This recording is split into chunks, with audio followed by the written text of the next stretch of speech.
He could have destroyed my life. How can he call himself a sportsman when he's a cheat?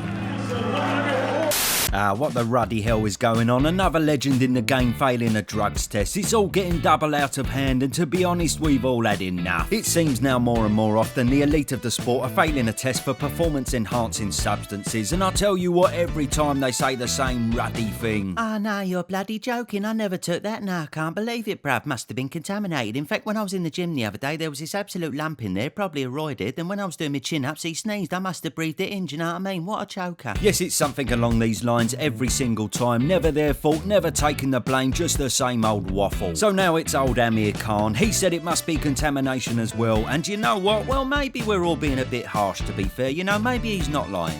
But then again, he lied about the fucking strawberries, didn't he, the cheeky bastard? Fizz was fucking fuming. She'd only had 4 grains of rice that day. Dennis Wise looked at him like a Millwall fan looking at a really short bloke wearing a West Ham shirt. Bloody hell, he had the double hump, he did. So yes, Amir has been known to stretch the truth, and this interview, in a nutshell, was an absolute shit show. Now, I will be giving my view on if Amir is a cheater after this little segment. But what I will say is there was an unholy amount of bollocks flying about here in the talksport interview, and luckily for my viewers, I've purchased a bollocksometer to flag up these moments. Let me just check if it's working. Give me a second. Okay, here we go. Hi, Tyson Fury here. Just a quick... Yes, it's working fine. Now, this interview was uploaded in 2 parts, so I've cut bits out of both, which I feel are a little bit suspect. So let's have a listen, starting with this one. It's like you've got an Olympic-sized swimming pool and you've got like half a grain of salt in there. That's how much they found. The amount that I had in my body was not enough to make me any stronger, any better as a fighter in going into that fight. Okay, so it's not bollocks because of how much he says is in his system, but it is bollocks because so many athletes these days claim this as a defence. And it's total shite. It's not an argument. Because if a person is knowingly cheating and a small amount is found in their system, it means the rest has been digested or masked by an agent, and that is what is left. So it's a moot point. Anyway, on to the next one. They said, Ukad said that they informed you of this decision in April last year. In fact, April the 6th, so a year ago today. When was the first time that you learnt you had failed a drugs test? I got told about it probably 6 months after, 6 to 9 months. I think 6 to 9 months after the fight. After the fight, yeah. When did they tell you for the first time? I got notification from it like around about 7-8 months after. Okay, so there's a chance this might not be bollocks, but we're all thinking the same thing. Why would they lie? There is obviously a dated email trail. And anyway, Amir don't do himself no favours by saying it was 6 to 9 months, then it was 7 to 8 months. Bloody hell, you must know. This is the most damning thing to happen in your career, about to destroy your whole legacy. Surely you'd know the exact month you found out, because I personally think you'd struggle to forget it. And just by the by, if you're going in for an interview about this whole situation, I'd have probably had a little look for the email, so I came equipped. Instead, Amir went, fuck it, I'll be alright. Anyway, next one. You were being tested all the way I was through being training? tested all throughout the whole training camp, everything, yeah. And I was the one who, I'd seen a video, an old one, and someone posted it saying that I was the one who was questioning why you guys are not testing us more, because I was waiting for like, and I remember making that video saying that I'm not being tested yet, and I don't know why you guys are not testing. So he says they were being tested throughout the whole of camp, and then says he wondered why he wasn't being tested. Now I'm trying to do the fucking maths on that one, because it's one or the other, ain't it? Now bear in mind, the very first press conference was November the 29th, 2021, so training camp started soon after. Here is an article released on January the 5th with Khan saying he hasn't been tested, and he's 4 weeks into camp. So how can he say he was tested all throughout training camp? That's bollocks. Anyway, next up. So people were obviously going to put 2 and 2 together and say that you've only retired because you've been caught. I think straight after the fight, I think I kind of made that clear to everyone that I was going to call it a day from the sport, because I just didn't feel the same fighter. But I know exactly where you're coming from, yeah. I made my mind up straight after the fight. I remember doing that Sky interview and thinking, that's me done. Yeah, that's not really true, is it? Because the following months after this fight, he hovered with the prospect of a rematch, as well as talks with Eddie Hearn about a fight with Manny Pacquiao. Oh, and not forgetting a cheeky match out with Conor Benn, back when he had a licence and he was fighting everyone who was about 100 fucking years old and nearly retired. Anyway, next up. End of the day, because it was in me, like, look, I'll take it on the head. Well, he weren't going to take it on the chin, was he? No, I'm joking. Anyway, next one. Do you think he's guilty? No, I don't think he is. I don't know much about his case, but I don't think he doesn't look like the person that would cheat. With Conor Benn, he claims that he's got a document, I think a 270 page Word document that he won't show anybody. He won't release it to the public, so to clear his name. Is it? to clear his name. Is it?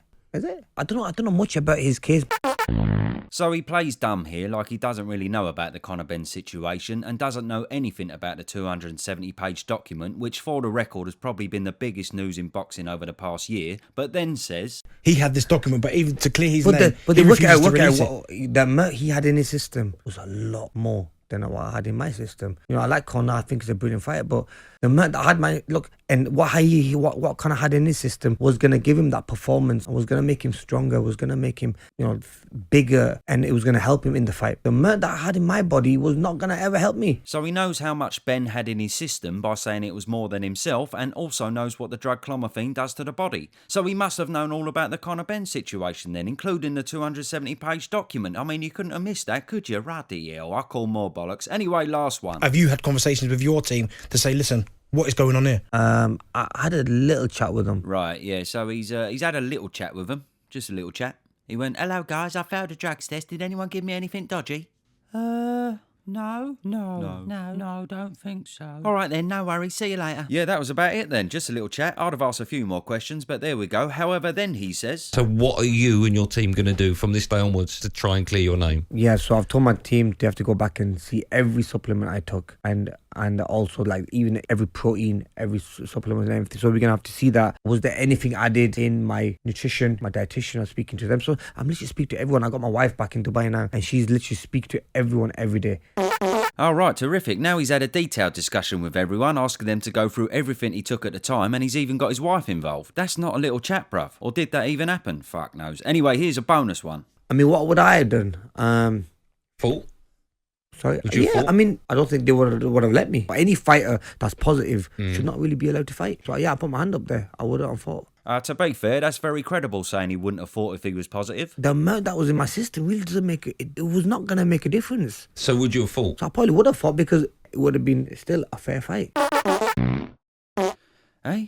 Fucking hell, now he would fight. Has he been taking lessons on contradicting himself off of this tit? Anyway, there we go. This interview made Conor on Piers Morgan look absolutely blinding, didn't it? I do realise that some of this is irrelevant to the failed test, but the point is there's just so many non-truths here. Now people are crediting Khan for not shying away from the situation and facing up to it. And yes, credit where credit is due. But I mean, come on, that's only because Egg Almighty over here has given everyone a detailed guide on how not to handle a failed test scenario, let's be honest. Now do I personally think that Amir is guilty? Well, in a nutshell, no. And that's only because of Big Dom over here. I urge you to watch this interview with Boxing King Media, who are the absolute nuts, by the way. Big up BKM. Yes, my views were pretty swayed because firstly, Dom has no reason to say that Amir's innocent since he was Kell's trainer at the time. Secondly, he breaks down Kell's testing for the fight, which you would have thought would mirror Amir's testing. And thirdly, he explains what the drug he failed on called Ostarine actually does and how it's only effective over a period of time that would have coincided with the lead up in camp to the fight. Also, here's a little clip from the USADA YouTube channel backing up some of Dom's claims. We've issued an athlete advisory about a group of drugs that we're finding in a lot of dietary supplements known as SARMs. They're prohibited in sport and include names like Ostarine, Rad 140, and others. We think it's being intentionally put in dietary supplements, maybe through contamination as well. Sometimes it's on the label, sometimes it's not on the label. We've had a number of positive tests and we want you to be aware of it. Now, it's not the gospel truth, but with Dom and USADA, it does seem very credible that it could be contamination. And yes, that's just bad luck if it is. However, we know that Amir was not tested after 4 weeks in camp due to the January the 5th article. So with this knowledge, for me it's pretty clear cut how to solve this situation. Knowing that Ostarine needs to be used over a period of time to be effective, if Amir Khan can show the public that Ukad tested him a few times between January the 5th and fight night,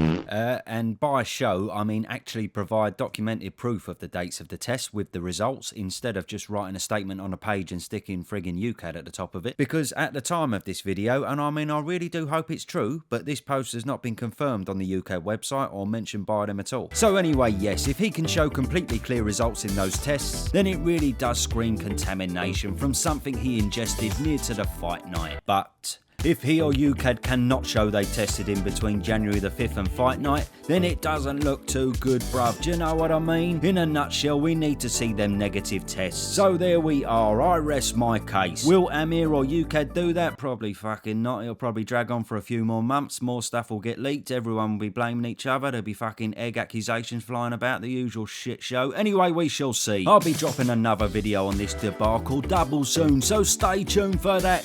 If we had more Amir Khans in the world would be a better place. Right, and thank you for watching. Like and subscribe, and I'll see you very soon. Bosh.